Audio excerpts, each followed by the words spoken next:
Hypofractionation is just a word that describes the dose per treatment. And so standard fractionation, which is what we're referencing with that term, is around 1.8 to 2 gray per fraction. So moderate hypofractionation is usually in the range of 2.5 to 4 gray per day. And ultra-hypofractionation is higher doses like 6 to 10 to 15 gray per day.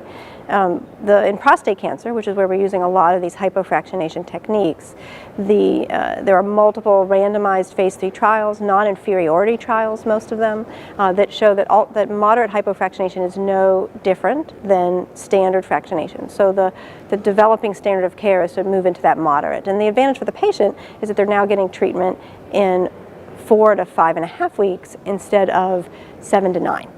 So the other question you'd asked me was ultra-hypofractionation. That's also called SBRT or SABR, SABR, and that's stereotactic body radiotherapy. And that's where we're using those very high doses. And so when we're delivering doses of that magnitude, we need extra precision to make sure that we're not injuring normal tissues. And so those doses are usually delivered over 1 to 2 weeks, and those are really still considered exploratory, but there's interesting data at this meeting showing that at least among toxicity does not appear to be different than the slower fractionation schedules.